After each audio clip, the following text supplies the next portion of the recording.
قسم ہے حکمت والے قرآن کی، بے شک آپ پیغمبروں کے گروہ میں سے ہیں، سیدھے راستے پر ہیں۔ یہ قرآن زبردست اللہ مہربان کی طرف سے نازل کیا گیا ہے تاکہ آپ پہلے تو ایسے لوگوں کو ڈرائیں جن کے باپ دادا نہیں ڈرائے گئے، سو اسی سے یہ بے خبر ہیں۔ ان میں سے اکثر لوگوں پر بات ثابت ہو چکی، سو یہ لوگ ہرگز ایمان نہیں لائیں گے۔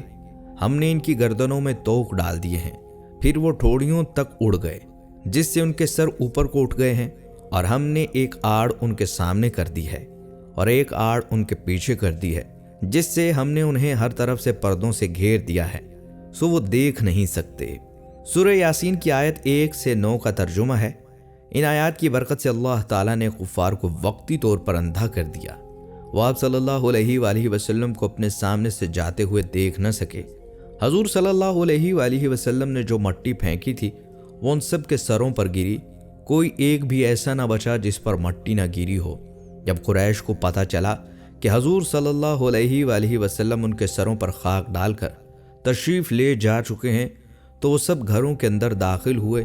آپ صلی اللہ علیہ وآلہ وسلم کے بستر پر حضرت علی رضی اللہ تعالیٰ عنہ چادر اوڑھ کر سو رہے تھے۔ یہ دیکھ کر وہ بولے، خدا کی قسم یہ تو اپنی چادر اوڑھے سو رہے ہیں۔ لیکن جب چادر الٹی گئی تو بستر پر حضرت علی رضی اللہ تعالیٰ عنہ نظر آئے۔ مشرکین حیرت زدہ رہ گئے۔ انہوں نے حضرت علی رضی اللہ تعالیٰ عنہ سے پوچھا، تمہارے صاحب کہاں ہیں؟ مگر انہوں نے کچھ نہ بتایا تو حضرت علی رضی اللہ تعالیٰ عنہ کو مارتے ہوئے باہر لے آئے اور مسجد حرام تک لائے۔ کچھ دیر تک انہوں نے انہیں روکے رکھا، پھر چھوڑ دیا۔ اب حضور صلی اللہ علیہ وآلہ وسلم کو ہجرت کے سفر پر روانہ ہونا تھا۔ انہوں نے جبرائیل علیہ السلام سے پوچھا، میرے ساتھ دوسرا ہجرت کرنے والا کون ہے؟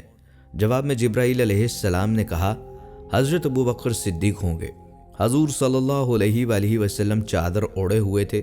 اسی حالت میں حضرت ابو بکر صدیق رضی اللہ تعالیٰ عنہ گھر پہنچے۔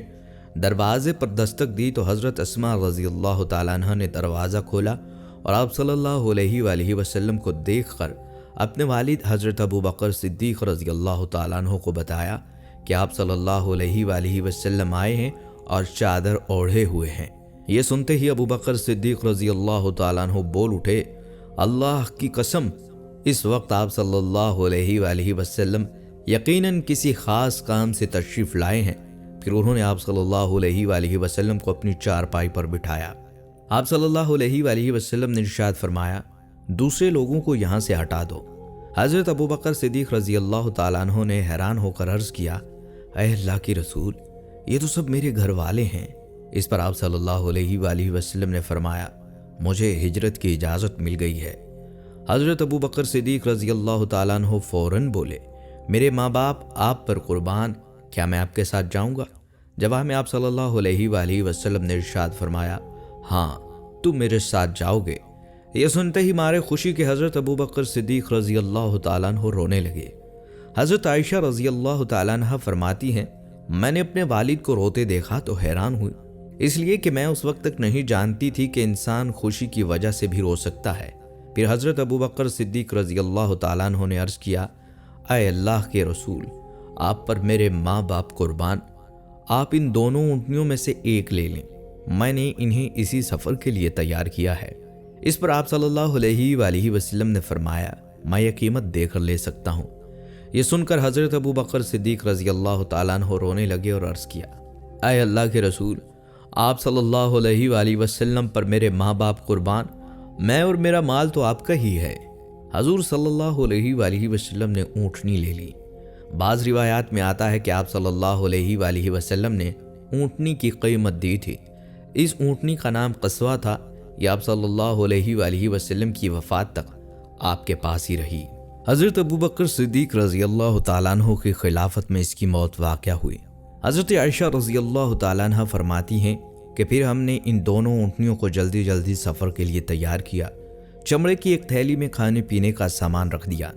حضرت اسماء رضی اللہ تعالیٰ عنہ نے اپنی چادر پھاڑ کر اس کے ایک حصے سے ناشتے کی تھیلی باندھ دی، دوسرے حصے سے انہوں نے پانی کے برتن کا منہ بند کر دیا۔ اس پر آپ صلی اللہ علیہ وآلہ وسلم نے ارشاد فرمایا، اللہ تعالیٰ تمہاری اس اوڑھنی کے بدلے جنت میں 2 اوڑھنیاں دے گا۔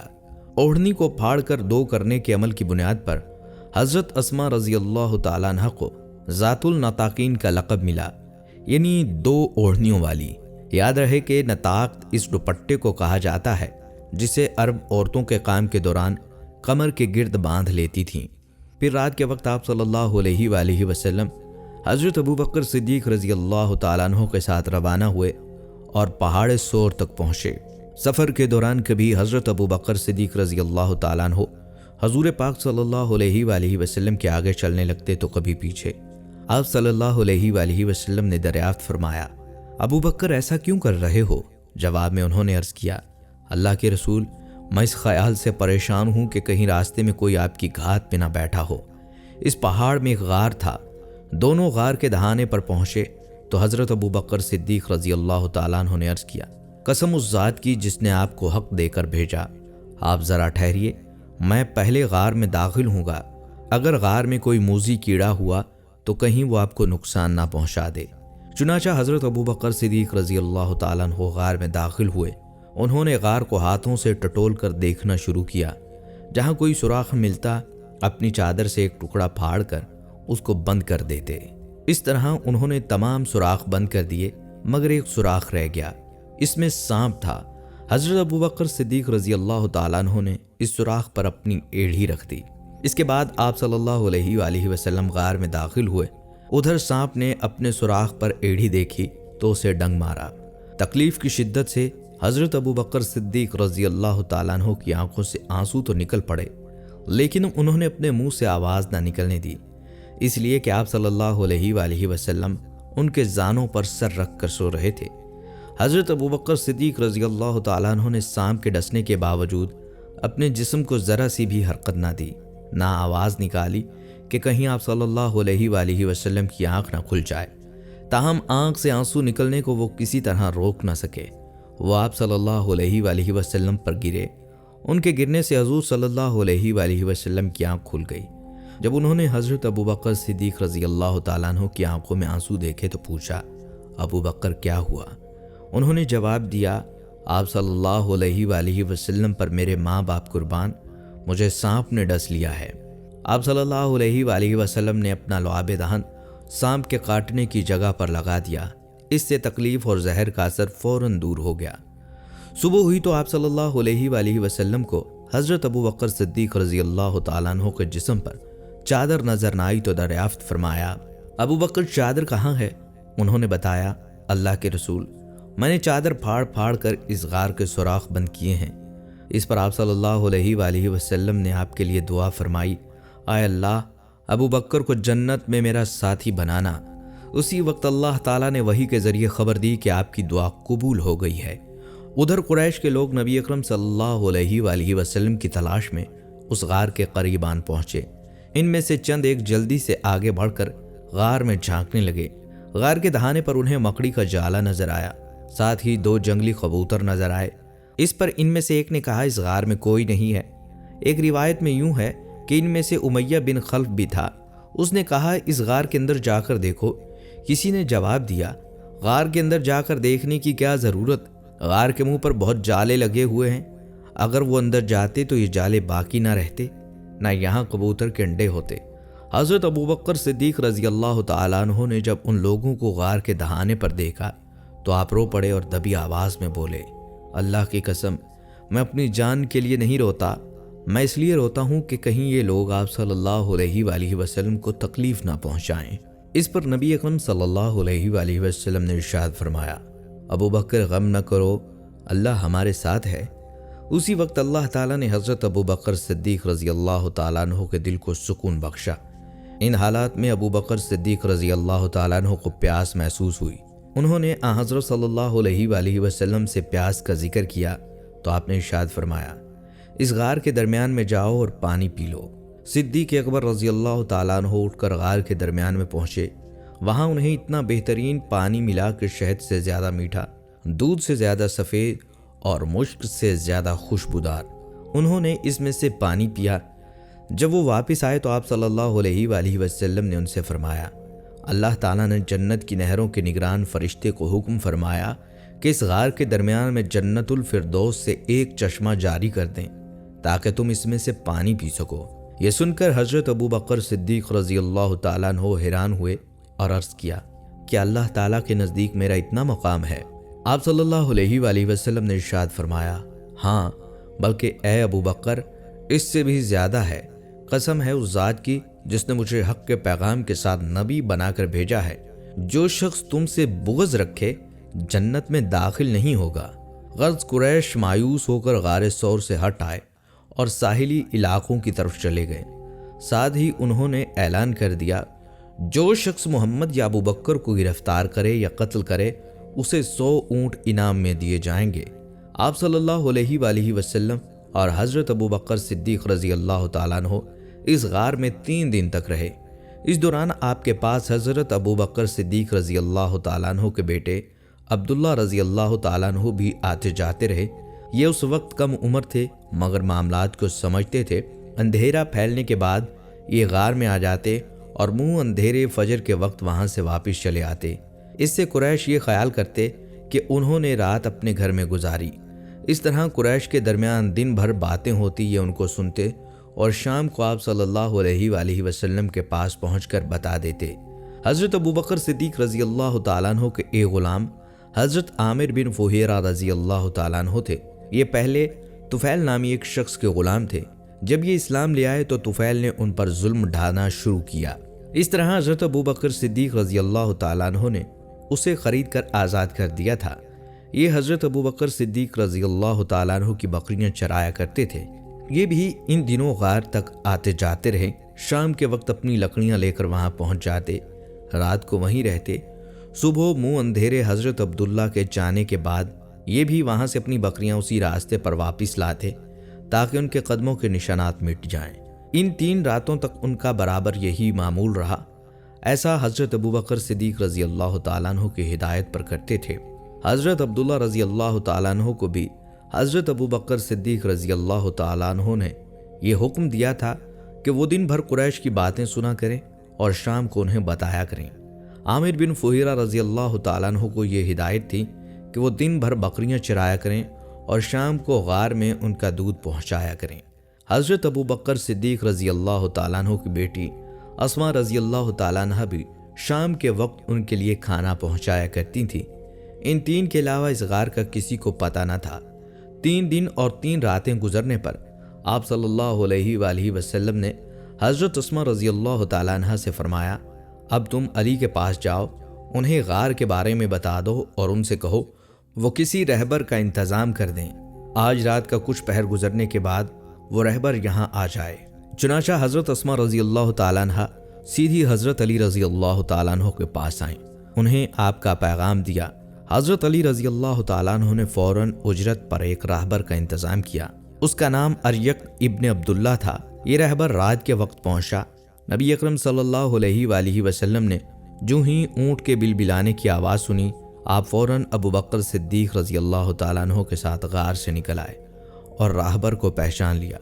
آپ صلی اللہ علیہ وآلہ وسلم اور حضرت ابو بکر صدیق رضی اللہ تعالیٰ عنہ اونٹوں پر سوار ہو گئے۔ اس سفر میں حضرت ابو بکر صدیق رضی اللہ تعالیٰ عنہ نے اپنے بیٹے حضرت عبداللہ رضی اللہ تعالیٰ عنہ کے ذریعے اپنے گھر سے وہ رقم بھی منگوا لی تھی جو وہاں موجود تھی۔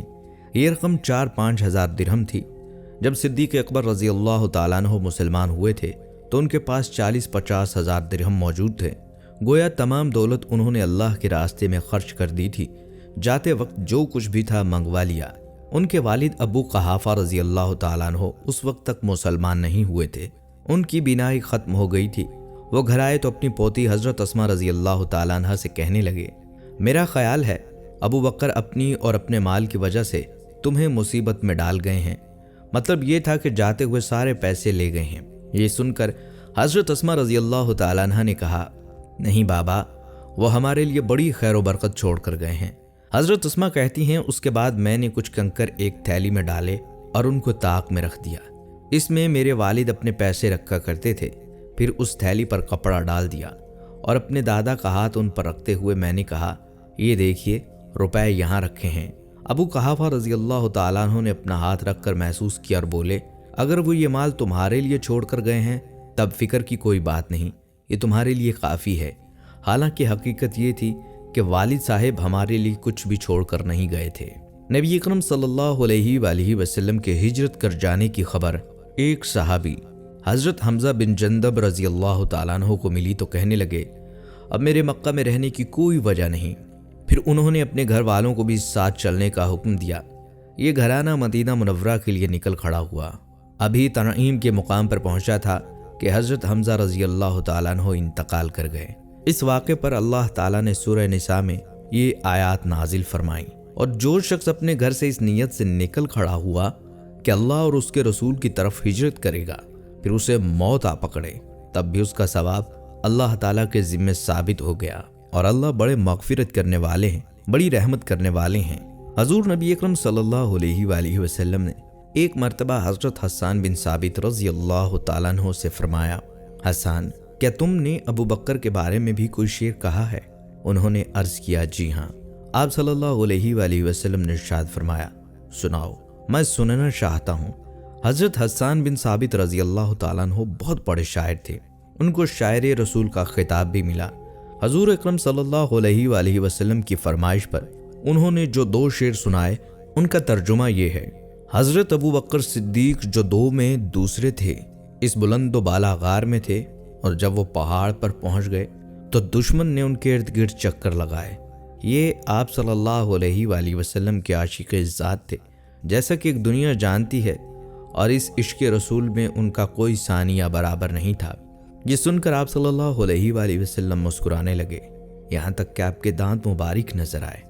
پھر ارشاد فرمایا تم نے سچ کہا حسان، وہ ایسے ہی ہیں جیسا تم نے کہا، وہ غار والے کے نزدیک یعنی میرے نزدیک سب سے پیارے ہیں، کوئی دوسرا شخص ان کی برابری نہیں کر سکتا۔ حضرت انس رضی اللہ تعالیٰ عنہ سے روایت ہے کہ رسول اللہ صلی اللہ علیہ وآلہ وسلم نے ارشاد فرمایا میری امت پر ابو بکر کی محبت واجب ہے۔ غار سے نکل کر آپ صلی اللہ علیہ وآلہ وسلم اور حضرت ابو بکر صدیق رضی اللہ تعالیٰ عنہ اونٹوں پر سوار ہوئے اور راہبر کے ساتھ سفر شروع کیا۔ حضرت عامر بن فہیرہ رضی اللہ تعالیٰ عنہ بھی حضرت ابو بکر صدیق کے ساتھ اونٹ پر سوار تھے۔ غرض یہ کہ مختصر سا قافلہ روانہ ہوا۔ راہبر انہیں ساحل سمندر کے راستے سے لے جا رہا تھا۔ راستے میں کوئی ملتا اور ابو بکر سے پوچھتا یہ تمہارے ساتھ کون ہیں؟ تو آپ جواب میں فرماتے میرے ساتھ میرے راہبر ہیں، یعنی مجھے راستہ دکھانے والے ہیں۔ ان کا مطلب تھا کہ دین کا راستہ دکھانے والے ہیں، مگر پوچھنے والے اس گول مول سے جواب سے یوں ہی سمجھتے یہ کوئی راہبر یعنی گائیڈ ہے جو ساتھ ساتھ جا رہا ہے۔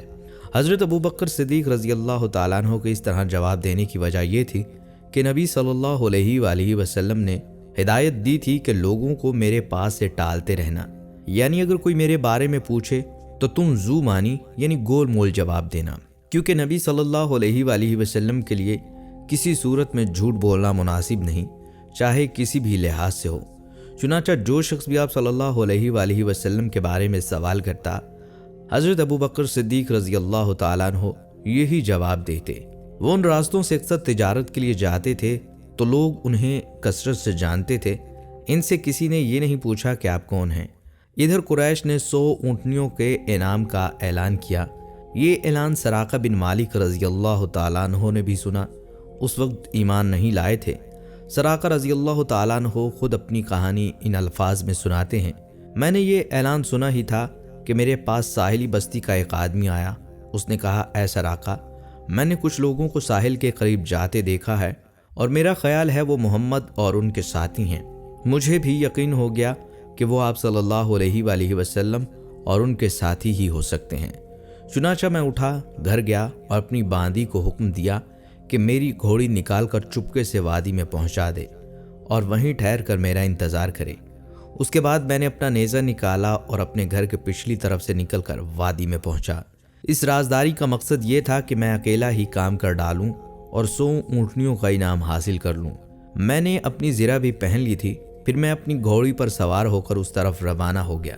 میں نے اپنی گھوڑی کو بہت تیز دوڑایا، یہاں تک کہ آخر کار میں آپ صلی اللہ علیہ وآلہ وسلم سے کچھ فاصلے پر پہنچ گیا، لیکن اسی وقت میری گھوڑی کو ٹھوکر لگی اور وہ منہ کے بل نیچے گری۔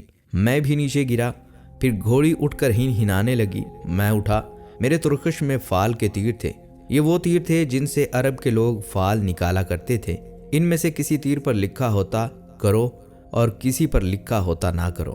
میں نے ان میں سے ایک تیر لیا اور فال نکالی، یعنی جاننا چاہتا تھا یہ کام کروں یا نہ کروں۔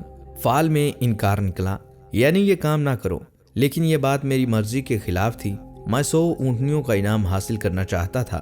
نا والا تیر نکلنے کے باوجود گھوڑی پر سوار ہو کر آگے بڑھا، یہاں تک کہ آپ صلی اللہ علیہ وآلہ وسلم کے قریب پہنچ گیا، جو کہ اس وقت قرآن مجید کی تلاوت کر رہے تھے اور پیچھے مڑ کر نہیں دیکھ رہے تھے۔ البتہ حضرت ابو بکر صدیق رضی اللہ تعالیٰ عنہ بار بار مڑ کر دیکھ رہے تھے۔ اس وقت میری گھوڑی کی اگلی دونوں ٹانگیں گھٹنوں تک زمین میں دھنس گئی، حالانکہ زمین پتھریلی تھی۔ میں گھوڑی سے اترا، اسے ڈانٹا، وہ کھڑی ہو گئی، لیکن اس کی ٹانگیں ابھی تک زمین میں دھنسی ہوئی تھی، وہ زمین سے نہ نکل رہی تھی۔ میں نے پھر فال نکالی، انکار والا تیر نکلا۔ آخر میں پکار اٹھا، میری طرف دیکھیے، میں آپ کو کوئی نقصان نہیں پہنچاؤں گا اور نہ ہی میری طرف سے آپ کو کوئی ناگوار بات پیش کی جائے گی۔ میں سراقہ بن مالک ہوں، آپ کا ہمدرد ہوں، آپ کو نقصان پہنچانے والا نہیں ہوں۔ مجھے معلوم نہیں کہ میری بستی کے لوگ بھی آپ کی طرف روانہ ہو چکے ہیں یا نہیں۔ یہ کہنے سے میرا مطلب تھا کہ اگر کچھ اور لوگ اس طرف آ رہے ہوں گے تو میں انہیں روک دوں گا۔ اس پر آپ صلی اللہ علیہ وآلہ وسلم نے حضرت ابو بکر صدیق رضی اللہ تعالیٰ عنہ سے فرمایا، اس سے پوچھو یہ کیا چاہتا ہے۔ اب میں نے اپنے بارے میں بتایا، اپنے ارادے کے بارے میں بتا دیا اور بولا، آپ بس دعا کر دیجئے کہ میری گھوڑی کی ٹانگیں زمین سے نکل آئیں۔ میں وعدہ کرتا ہوں اب آپ کا پیچھا نہیں کروں گا۔ نبی اکرم صلی اللہ علیہ وآلہ وسلم نے دعا فرمائی۔ آپ کے دعا فرماتے ہی حضرت سراقہ رضی اللہ تعالیٰ عنہ کی گھوڑی کے پاؤں زمین سے نکل آئے۔ گھوڑی کے پاؤں جو ہی باہر آئے، سراقہ رضی اللہ تعالیٰ عنہ اس پر سوار ہوئے اور آپ صلی اللہ علیہ وآلہ وسلم کی طرف بڑھے۔ آپ صلی اللہ علیہ وآلہ وسلم نے دعا فرمائی، اے اللہ ہمیں اس سے باز رکھ۔ اس دعا کے ساتھ ہی گھوڑی پیٹ تک زمین میں دھنس گئی۔ اب انہوں نے کہا، اے محمد، میں قسم کھا کر کہتا ہوں مجھے اس مصیبت سے نجات دلا دیں، میں آپ کا ہمدرد ثابت ہوں گا۔ نبی اکرم صلی اللہ علیہ وآلہ وسلم نے ارشاد فرمایا، اے زمین اسے چھوڑ دے۔ یہ فرمانا تھا کہ ان کی گھوڑی زمین سے نکل آئی۔ بعض تفاسیر میں لکھا ہے کہ سراقہ رضی اللہ تعالیٰ عنہ نے 7 مرتبہ وعدہ خلافی کی، ہر بار ایسا ہی ہوا۔ بعض روایات میں ہے کہ ایسا 3 بار ہوا۔ آخر حضرت سراقہ رضی اللہ تعالیٰ عنہ سمجھ گئے کہ وہ آپ صلی اللہ علیہ وآلہ وسلم تک پہنچ نہیں سکتا، چنانچہ انہوں نے کہا، میں اب آپ کا پیچھا نہیں کروں گا، آپ میرے سامان میں سے کچھ لینا چاہیں تو لے لیں، سفر میں آپ کے کام آئے گا۔ حضور صلی اللہ علیہ وآلہ وسلم نے ان سے کچھ لینے سے انکار کر دیا اور فرمایا، تم بس اپنے آپ کو روکے رکھو اور کسی کو ہم تک نہ آنے دو۔ آپ صلی اللہ علیہ وآلہ وسلم نے سراقہ رضی اللہ تعالیٰ عنہ سے یہ بھی فرمایا، اے سراقہ، اس وقت تمہارا کیا حال ہوگا جب کسریٰ کے کنگن پہنائے جائیں گے؟ سراقہ رضی اللہ تعالیٰ عنہ حیران ہوتے ہوئے بولے، آپ نے کیا فرمایا؟ کسریٰ بادشاہ کے کنگن مجھے پہنائے جائیں گے؟ ارشاد فرمایا، ہاں ایسا ہی ہوگا۔ آپ صلی اللہ علیہ وآلہ وسلم کی یہ حیرت انگیز ترین پیشین گوئی تھی، کیونکہ اس وقت ایسا ہونے کا قطعاً کوئی امکان دور دور تک نہ تھا۔ لیکن پھر ایک وقت آیا کہ حضرت سراقہ رضی اللہ تعالیٰ عنہ مسلمان ہوئے۔ حضرت عمر رضی اللہ تعالیٰ عنہ کے دور میں جب مسلمانوں کو فتوحات پر فتوحات ہو رہی تھیں اور ایران کے بادشاہ کسریٰ کو شکست فاش ہوئی، تو اس مال غنیمت میں کسریٰ کے کنگن بھی تھے۔ ایک کنگن حضرت عمر رضی اللہ تعالیٰ عنہ نے سراقہ رضی اللہ تعالیٰ عنہ کو پہنائے، اور اس وقت سراقہ رضی اللہ تعالیٰ عنہ کو نبی کریم صلی اللہ علیہ وآلہ وسلم نے ہجرت کے وقت جو ارشاد فرمایا تھا وہ بات یاد آئی۔ اے سراقہ، اس وقت تمہارا کیا حال ہوگا جب تمہیں کسریٰ کے کنگن پہنائے جائیں گے؟ اپنے ایمان لانے کی تفصیل سراقہ رضی اللہ تعالیٰ عنہ یوں بیان کرتے ہیں، جب رسول اکرم صلی اللہ علیہ وآلہ وسلم حنین اور طائف کے معرکوں سے فارغ ہو چکے تو میں ان سے ملنے کے لیے روانہ ہوا۔ ان سے میری ملاقات جارانہ کے مقام پر ہوئی۔ میں انصاری سواروں کے درمیان سے لشکر کے اس حصے کی طرف روانہ ہوا جہاں آپ صلی اللہ علیہ وآلہ وسلم اپنی اونٹنی پر تشریف فرما تھے۔ میں نے نزدیک پہنچ کر عرض کیا، اے اللہ کے رسول، میں سراقہ ہوں۔ ارشاد فرمایا، قریب آ جاؤ۔ میں نزدیک چلا آیا اور پھر ایمان لے آیا۔ حضرت عمر رضی اللہ تعالیٰ عنہ نے کسریٰ کے کنگن مجھے پہناتے ہوئے فرمایا تھا، تمام تعریفیں اس ذات باری تعالیٰ کے لیے ہیں جس نے یہ چیزیں شاہ ایران سے چھین لیں، جو یہ کہا کرتا تھا میں انسانوں کا پروردگار ہوں۔ یہ سراقہ نبی اکرم صلی اللہ علیہ وآلہ وسلم سے معافی ملنے کے بعد واپس پلٹے اور راستے میں جو بھی آپ صلی اللہ علیہ وآلہ وسلم کی تلاش میں آتا یہ اسے یہ کہہ کر لوٹا رہے تھے، میں اسی طرف سے آ رہا ہوں، ادھر مجھے کوئی نہیں ملا، اور آپ لوگ جانتے ہیں کہ مجھے راستوں کی کتنی پہچان ہے۔ غرض اس روز یہ قافلہ تمام رات چلتا رہا، یہاں تک کہ چلتے چلتے اگلے دن دوپہر کا وقت ہو گیا۔ اب دور دور تک کوئی آتا جاتا نظر نہیں آ رہا تھا۔ ایسے میں سامنے ایک چٹان ابھری ہوئی نظر آئی، اس کا سایہ کافی دور تک پھیلا ہوا تھا۔ حضور صلی اللہ علیہ وآلہ وسلم نے اس جگہ پڑاؤ ڈالنے کا ارادہ فرمایا۔ حضرت ابوبکر صدیق رضی اللہ تعالیٰ عنہ سواری سے اترے اور اپنے ہاتھوں سے جگہ کو صاف کرنے لگے تاکہ آپ صلی اللہ علیہ وآلہ وسلم چٹان کے سائے میں سو سکیں۔ جگہ صاف کرنے کے بعد حضرت ابوبکر صدیق رضی اللہ تعالیٰ عنہ نے اپنی پوستین وہاں بچھا دی اور عرض کیا، اللہ کے رسول یہاں سو جائیے، میں پہرا دوں گا۔ حضور اکرم صلی اللہ علیہ وآلہ وسلم سو گئے۔ ایسے میں حضرت ابوبکر صدیق رضی اللہ تعالیٰ عنہ نے ایک چرواہے کو چٹان کی طرف آتے ہوئے دیکھا، شاید وہ بھی سائے میں آرام کرنا چاہتا تھا۔ ابوبکر صدیق رضی اللہ تعالیٰ عنہ فوراً اس طرف مڑے اور بولے، کون ہو؟ اس نے بتایا، میں مکہ کا رہنے والا چرواہا ہوں۔ حضرت ابوبکر صدیق رضی اللہ تعالیٰ عنہ بولے، کیا تمہاری بکریوں میں کوئی دودھ والی بکری ہے؟ جواب میں اس نے کہا، ہاں۔ پھر وہ ایک بکری سامنے لایا، اپنے ایک برتن میں اس کا دودھ دوہا اور حضرت ابوبکر صدیق رضی اللہ تعالیٰ عنہ کو دیا۔ وہ دودھ کا برتن اٹھائے آپ صلی اللہ علیہ وآلہ وسلم کے پاس آئے، جو کہ اس وقت سو رہے تھے۔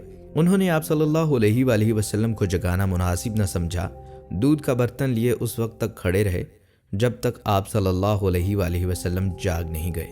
حضرت ابوبکر صدیق رضی اللہ تعالیٰ عنہ نے دودھ میں پانی کی دھار ڈالی تاکہ وہ ٹھنڈا ہو جائے، پھر خدمت میں پیش کیا اور عرض کیا، یہ دودھ پی لیجئے۔ آپ صلی اللہ علیہ وآلہ وسلم نے دودھ نوش فرمایا، پھر پوچھا، کیا روانگی کا وقت ہو گیا ہے؟ حضرت ابوبکر صدیق رضی اللہ تعالیٰ عنہ نے عرض کیا، جی ہاں، ہو گیا ہے۔